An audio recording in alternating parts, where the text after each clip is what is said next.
Lord Chesterfield's letters to his son, Bath, February 22nd, 1748. Dear boy, every excellency and every virtue has its kindred vice or weakness, and if carried beyond certain bounds sinks into one or the other. Generosity often runs into profusion, economy into avarice, courage into rashness, caution into timidity, and so on, insomuch that I believe there is more judgment required for the proper conduct of our virtues than for avoiding their opposite vices. Vice, in its true light, is so deformed that it shocks us at first sight, and would hardly ever seduce us if it did not at first wear the mask of some virtue. But virtue is in itself so beautiful that it charms us at first sight, engages us more and more upon further acquaintance, and as with other beauties we think excess impossible, it is here that judgment is necessary to moderate and direct the effects of an excellent cause. I shall apply this reasoning at present not to any particular virtue, but to an excellency which, for want of judgment, is often the cause of ridiculous and blamable effects. I mean great learning, which, if not accompanied with sound judgment, frequently carries us into error, pride, and pedantry. As I hope you will possess that excellency in its utmost extent, and yet without its two common failings, the hints which my experience can suggest may probably be useless to you.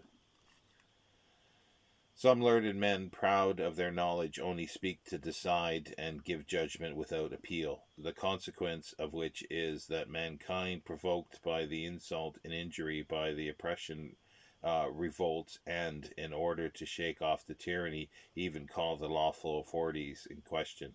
The more you know, the modester you should be, and by the by, that modesty is the surest way of gratifying your vanity.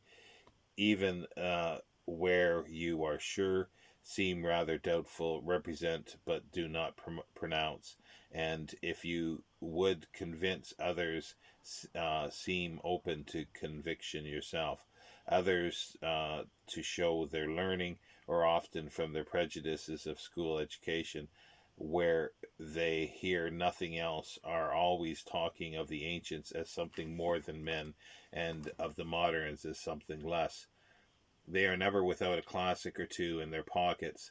They stick to the old good sense, and they read none of the modern trash, and will show you plainly that no improvement has been made in any one art or science these last 1700 years.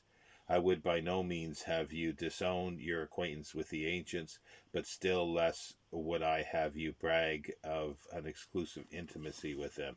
Speak of the moderns without contempt, and of the ancients without idolatry. Judge them all by their merits, and but not by their age. And if you happen to have an Elsevier classic in your pocket, neither show it nor mention it. Some great scholars most absurdly draw on their maxims, both for public and private life, from what they call parallel cases in their ancient authors, without considering that, in the first place, there never were, since the creation of the world, two cases exactly parallel, and in the next place, that there never was a case stated or even known by any historian with ever one of its circumstances, which, however, ought to be known in order to be reasoned from.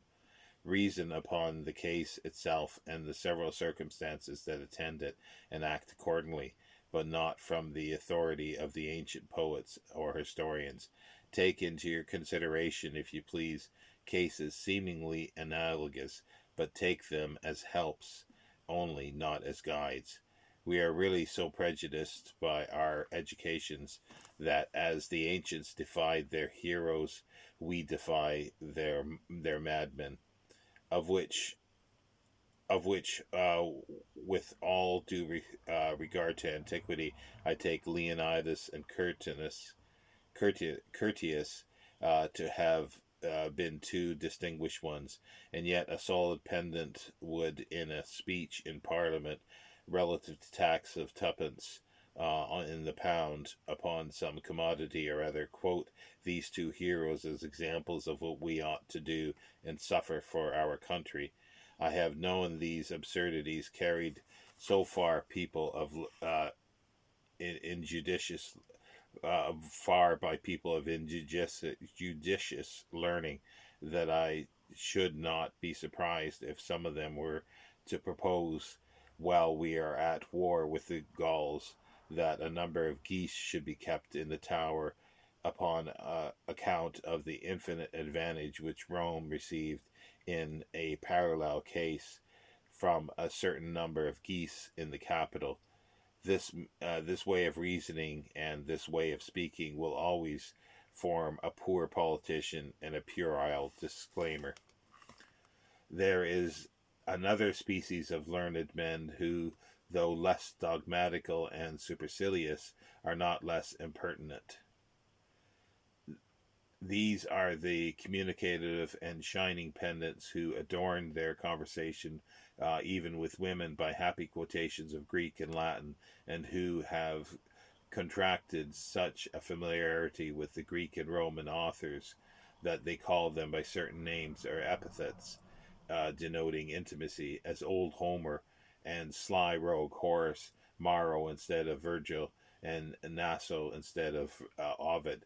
These are often imitated by coxcombs who have no learning at all, but who have got some names and some scraps of ancient authors by heart, which they improperly and impertinently retail in all companies in hopes of passing for scholars. If therefore you would avoid the accusation of pedantry in one hand, or the suspicion of ignorance on the other, abstain from learned ostentation, speak the language of the company that you are in, speak it purely and unlarded with any other. Never seem wiser nor more learned than the people you are with.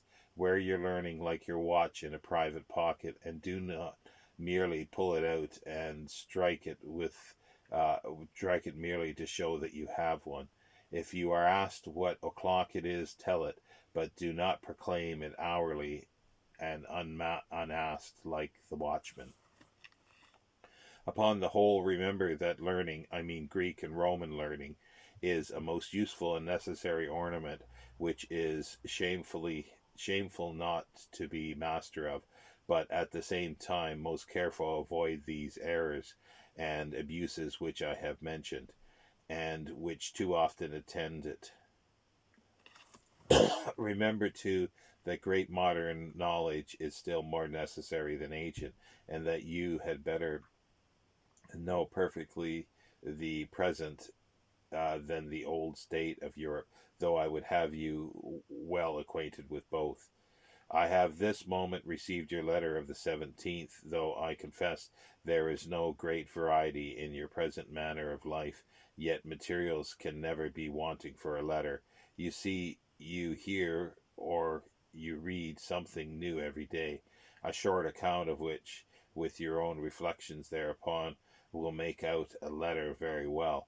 But since you desire a subject, pray send me an account of the Lutheran establishment in Germany, their religious tenets, their church government, and the maintenance, authority, and titles of their clergy. Vittorio Siri Complete is a very scarce and very dear book here, but I do not want it. If your own library grows too voluminous, you will not know what to do with it when you leave Leipzig. Your best way will be, when you go away from thence, to send to England by Hamburg all the books that you do not absolutely want. Yours.